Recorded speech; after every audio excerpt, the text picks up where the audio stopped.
Hello and welcome to Earth Calling. We're your hosts, Ed and Lazlo. Every week, we take you on a journey through the wonderful world of online content, sorting through the tweets, the memes, the insta-Queens, the grams, the snaps, the fake news traps, the likes, the pokes, the Karen jokes. This is our record of humanity in the 21st century. So sit back, relax, and buckle in. Because we've done the sorting, the sifting, and the heavy lifting. Tune in. This is Earth Calling.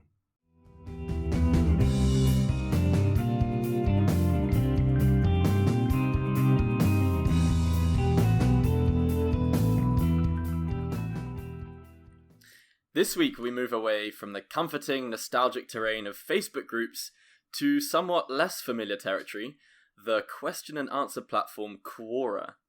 Now, if you haven't heard of or used Quora, in which case, how on earth do you get your information about which celebrities are nice in real life or not? It really is as simple as it sounds. People ask questions and other people answer them. We tasked ourselves with exploring this nebulous platform in search of gems to add to our time capsule. And well, from a personal perspective, I can tell you that this involved sifting through a lot of pubescent teenagers asking for kissing advice, and a lot of people asking if it's normal that their husbands are sleeping in the same bed as their 8-year-old daughter every night. Then again, I've noticed a stable trend in that the people who actually ask the questions are 90% of the time obviously anonymous, because their questions are things like, what's it like being a drug dealer? And then you've got around 8 people responding, all of whom are, again, anonymous, saying, well, I can tell you that I vastly enjoyed being a drug dealer for the first 2 weeks until and then by the way, that particular thread was an absolute goldmine. People, around 12 different ex-drug dealers got involved to varying degrees of confession, and it was incredibly amusing reading. I saw all sorts of things. I think, a couple of highlights. Is it safe to take a shower during a thunderstorm? From Adam D'Angelo. Okay. So what's Adam worried about? Is he worried about his very electrical shower that he's got? Well, it's interesting that you mentioned this. So I, of course, had to dive into the detail on this one. And somebody has actually calculated the precise odds of you dying during a thunderstorm in your shower.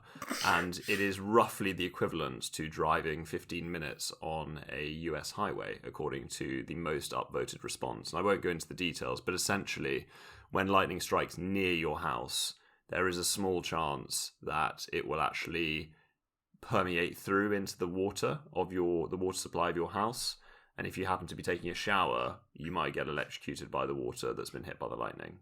Right, so can I conclude that neither driving 15 minutes on a highway in America nor taking a shower during a thunderstorm is actually dangerous? They are both equally unlikely to kill you.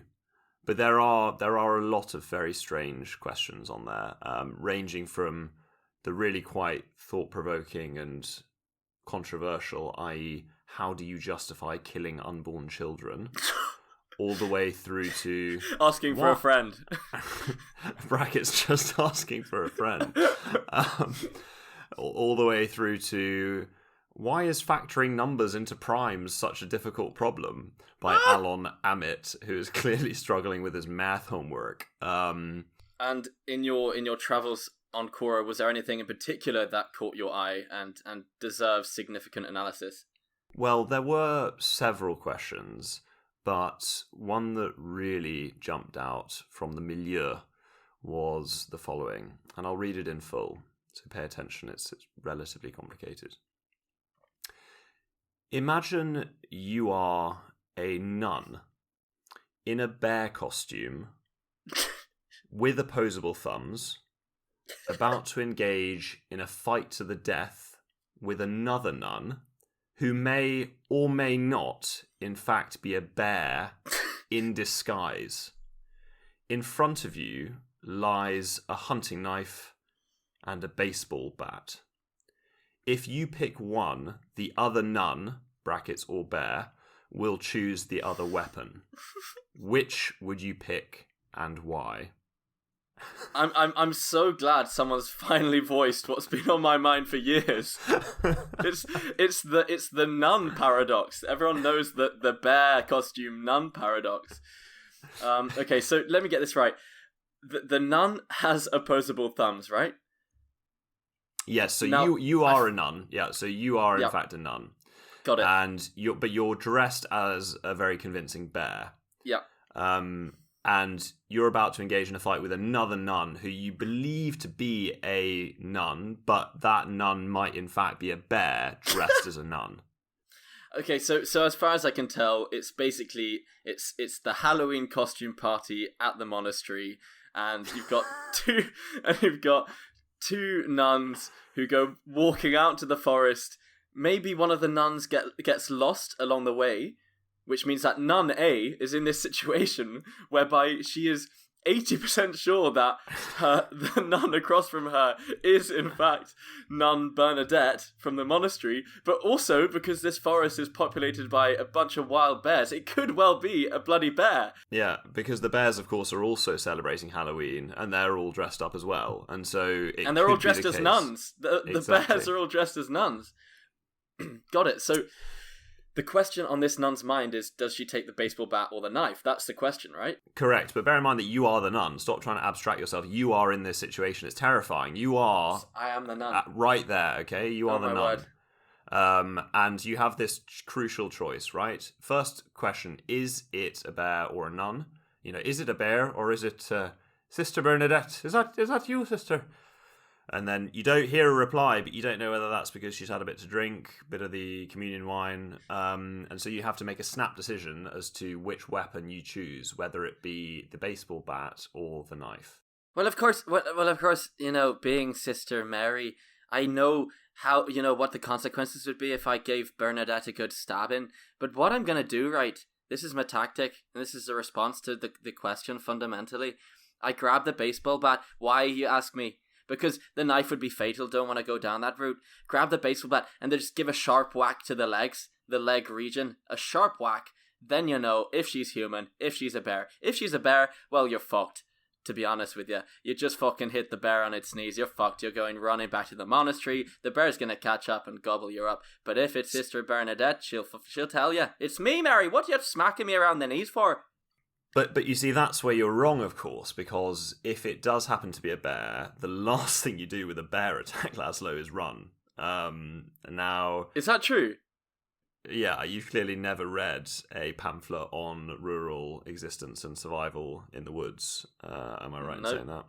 So in the event of a bear attack, you never, ever, ever, ever, ever run. So a bear can climb faster than you, can outrun you, can do basically whatever you want quicker than you. So in the event of a bear attack, you need to stand up tall, stand your ground, make, I think, loud noises. And this is where I'm getting a little bit concerned because there's a difference between brown bears and black bears. And I'm now forgetting which is which. Great. And I think Bernadette, Bernadette, do you mind clarifying? Is the sheen of your fur, is it a more of a black or more of a brown shade? Look under me habit. I think basically you're meant to lie on your stomach if it's a brown bear, aka a grizzly, and play dead. And if it's a black bear, you can be a bit more aggressive. Black bears are a bit more skittish. The grizzly is more aggressive.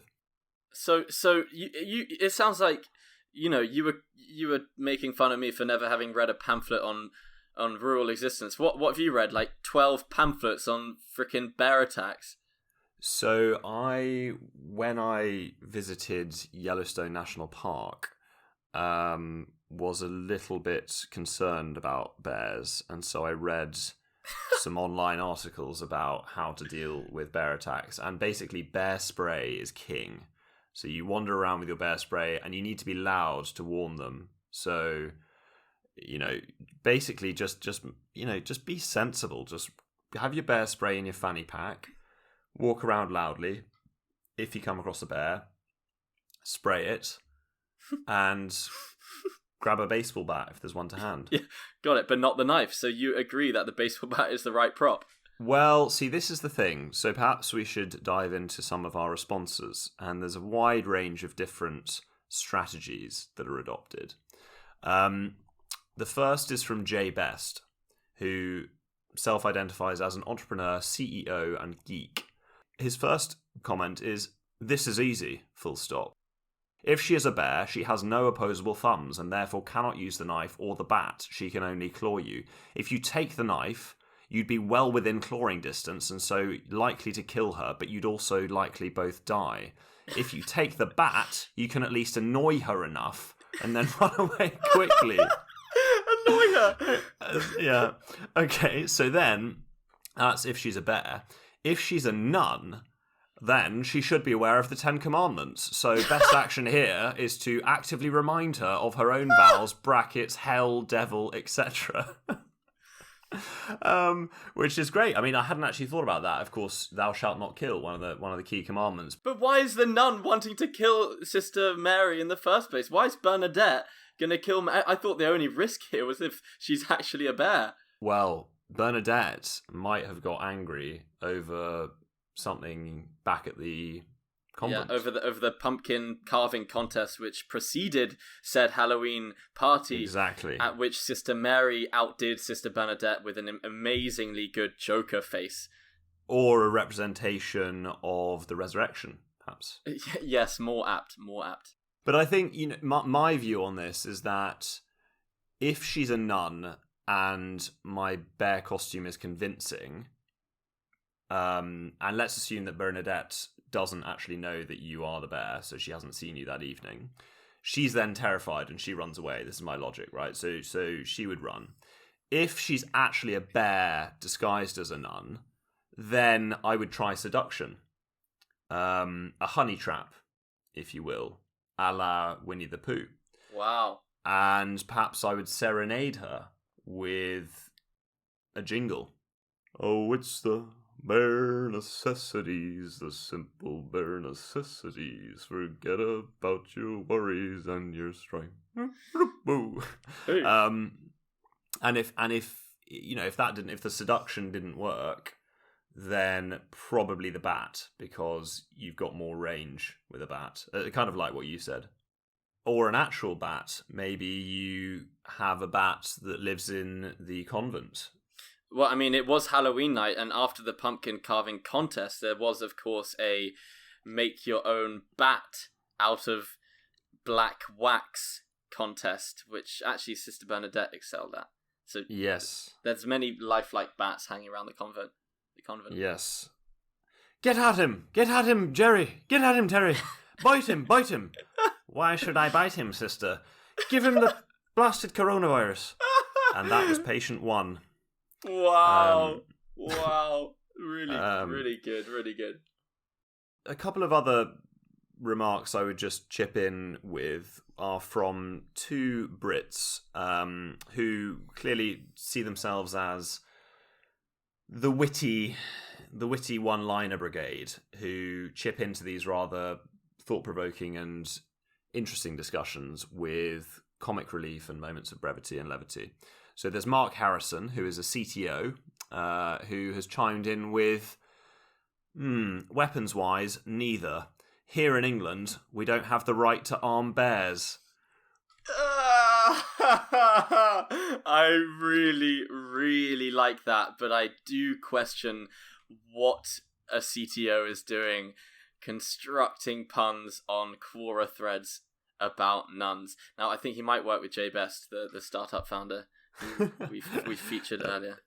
They're both just growth hacking away in a Starbucks somewhere, but actually they're just on Quora. And then there's one from Craig, who's an art director and author, who's gone for, well, I'd go for a bat. You don't bring a knife to a non-fight. Great. Really good. Of course, don't bring a knife to a gunfight. Yes, clever. Yes.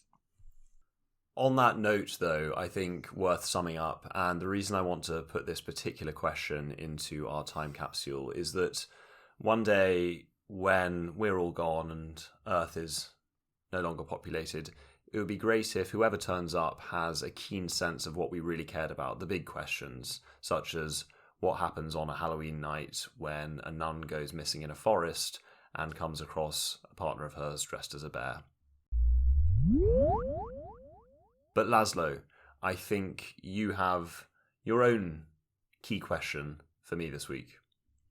I do, yes. And I unfortunately have to say that from the realm of celibacy, we do move to the realm of promiscuity, because a lot of the content I came across on Quora, and I spent a long time scrolling down the day's most popular questions, a lot of it just relates to people cheating on each other and asking what the weirdest situations that people were in when they were cheated on or cheated on others. I hate to break this to you, but it's actually not the most popular. It's very much a sort of curated list of things based on your previous searches. So no, it's good to know, but do go on. Well, that makes much more sense in that case, because I have been suspicious of my wife, and a lot of the people on Quora have helped me get through some of the anxiety I've experienced. But I wanted to pick out one particular response which caught my eye. The question, as posed by a user who will remain anonymous, was, have you ever walked in on your wife cheating on you in your own house? So, here goes. This is the response by yet another anonymous user. So, have you ever walked in on your wife cheating on you in your own house? Yes. I left her alone with them for only 4 minutes or so when I went to the bathroom. With them? How many of them are there? Well, hang on. I left her alone with them for only 4 minutes or so when I went to the bathroom. That's all it took for her to reach her hand on the table, and, after feeling around for it, she landed on her prize. With several smooth strokes, she ruined our relationship, right at that moment. To be clear, our marriage was always strained, and she had never really stopped turning tricks in clubs, not really at all.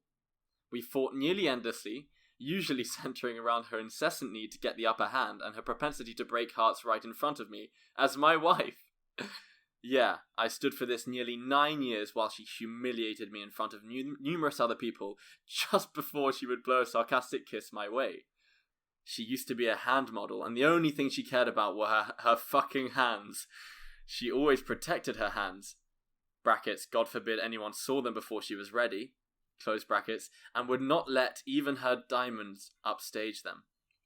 When I left the bathroom and headed to the kitchen, Phil shot up from his chair and put his hands up to seemingly calm my approach. Brackets, I always walk fast.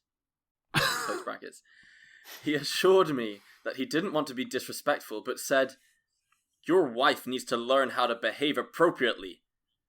I surely did not like where this was going, as he pointed to Jason. She reached under the table and palmed it in her hand. I could have thrown a fucking bicycle or a spade at her, but it was already over. I still loved her, even as I grew more angry and disappointed by the second, thinking about my own shame as everyone stared at us. I looked her straight in the eye, and with a seething low growl, I said, "This is the last time I will ever play spades with you." So I'm glad that it ended that way, because it was really going down a slightly dark route. Yeah. How many of? So there were a couple of them. So it was Monica. What's she called? Well, let's call her Monica, and she's playing spades with her two compatriots and is a hand model and has grabbed a card. Is that right? So that was a masterful deployment of innuendo. Will that translate to the aliens? See, these are the things they need to learn. They need to learn the subtleties of... Because they'll be reading through this thread, which is about terrible, terrible cases of betrayal and intermarital affairs. And then they'll come across this and be like, humans playing spades, and then they'll look up a spade, and then they'll see on Alien Wikipedia a photo of a spade, and then they'll wonder what on earth three people are doing in a sitting room, hitting each other over the head with utensils that you'd use to dig a hole. You've put your finger on it. This is exactly why it needs to be in the time capsule, because of the fact that this is such a beautiful example of innuendo, and how the double meaning here is used by the author to relate to both cheating in a romantic sense and cheating in a game sense. Now, if I read this to you again, I want you to pick up because this is why I included it. It's actually an alarmingly well-written piece of innuendo. There's so many references that you won't have picked up the first time round. So I'm going to read it again quickly. This is actually beautiful because I hate to reveal this, but I didn't actually make the connection between cheating in cards and cheating in love. Which I hope. Right. Okay. Well, I'm glad, but the aliens will really struggle then. Alien 349, you are such an idiot. You did not realize a cheat has two meanings. They sing in auto-tune in my interpretation of Alien. So, now that you have discovered that, yes, indeed, cheating has two meanings, and you can cheat in a game of cards, I want to really quickly read this back to you, and you have to pick up every time he references the cards in question. Yes, I left her alone with them for only 4 minutes or so when I went to the bathroom. That's all it took for her to reach her hand under the table, and after feeling around for it, she landed on her prize. With several smooth strokes, she ruined our relationship right at that moment. To be clear, our marriage was always strained, and she had never really stopped turning tricks in clubs.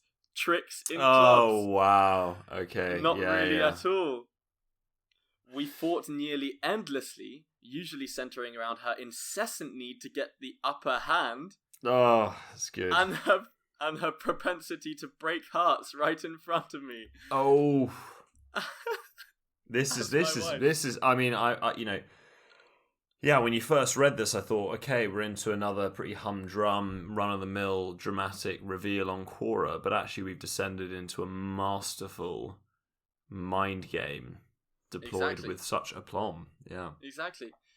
She always protected her hands, brackets, God forbid anyone saw them before she was ready, and would not let even her diamonds upstage them. So good. I mean, I almost feel like I'm watching Inception for the second time. That, you know, is I've got kind of Dr. Cobb waking up on the beach, being swept by the waves, and then going into that bit with the Japanese chap, and I'm thinking, wow, like the hands, it all has a new meaning. Yeah. When I left the bathroom and headed to the kitchen, Phil shot up from his chair and put his hands up to seemingly calm my approach.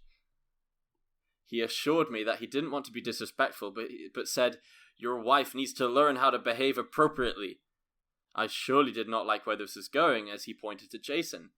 She reached under the table and palmed it in her hand. It's so good. So I think she's somehow manipulating her hand. Yes, very clearly. So she is a card sharp. I always thought it was card shark, but apparently it's card sharp. I don't know.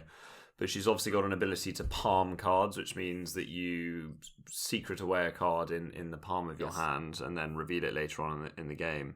It's just as well she's not in the Wild West at the OK Corral for a game of Texas Hold'em. Because that kind of behavior ain't gonna work in this town, and this town already ain't big enough for the two of us. You know, I used to think it was Card Shark until I found out through this cool, informative podcast that it's actually Card Shark, and I'll be telling my grandkids about that in years to come. If I'm perfectly honest, I'm now doubting whether it's sharp or shark. But I'm gonna have to go Google that after this episode. Maybe I'll open a Quora thread to find the real truth. Quick question out to all you card sharp/sharks. Is it sharp or shark, or is it sharp sharks? And if you were dressed as a shark and you were swimming in the ocean and you came across another Midwest Texas gentleman dressed as a shark, but there was a 90% chance he was actually a shark, would you grab the fucking jellyfish or the fucking algae? Well, the algae, no. I mean, that'd be useless. But actually, jellyfish are remarkable creatures, aren't they? Because they don't have any bones. You ever seen one on a beach? Not so competent now, are you, mate? Is that what you said to it? No, I haven't. Well, if you ever look at a jellyfish on a beach, it is worse than a beached whale. And nobody likes to see a beached whale. So I went down a rabbit hole the other day in my own free time, would you imagine, trying to understand why on earth whales actually end up beaching.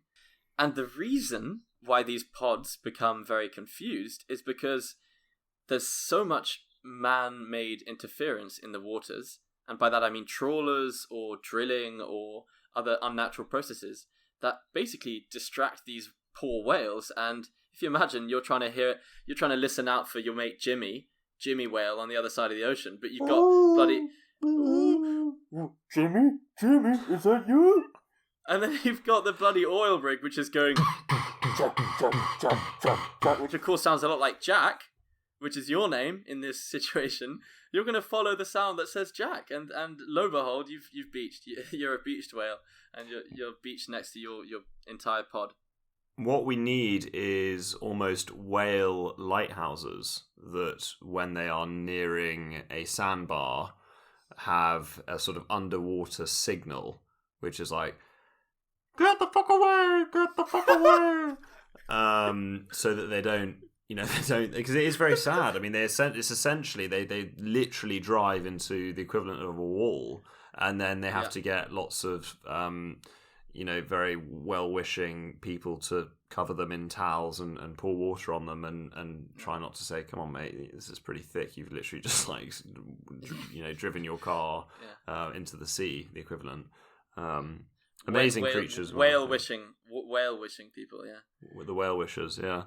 But whales have always fascinated me because of their size. Blue whale, has a heart the size of a Volkswagen Golf.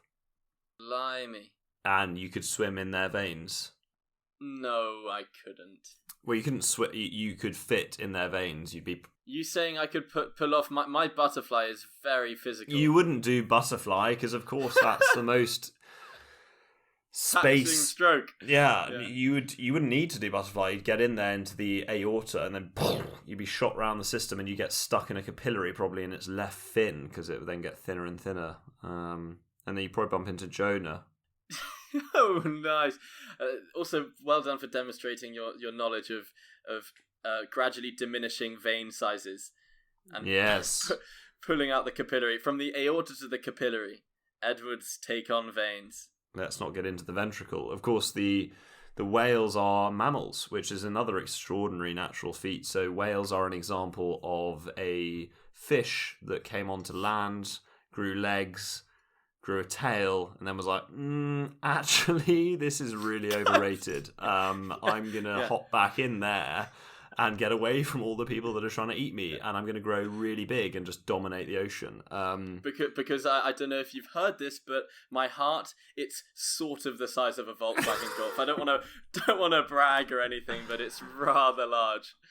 You little land-based mammal, you could swim inside my veins. But butterfly if you wanted to. Which is fine, and of course they are extremely impressive, but they do have one rather annoying flaw, which is that they still have lungs, like a dolphin.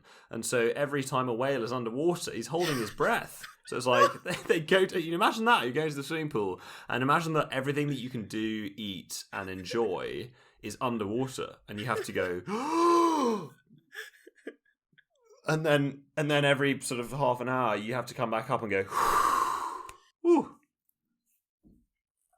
But we do return to the very last paragraph in our newfound knowledge that this guy's talking about a game of spades, and he concludes it by saying, "I could have thrown a fucking bicycle or a spade at her, but it was already over." Now, of course, spade, we all know that's a suit in cards, but bicycle, for those who don't know, is the most a make of well-known, cards. Yeah, the most well-known make of cards out there, which everybody can. It's your kind of bread and butter for a deck of playing cards.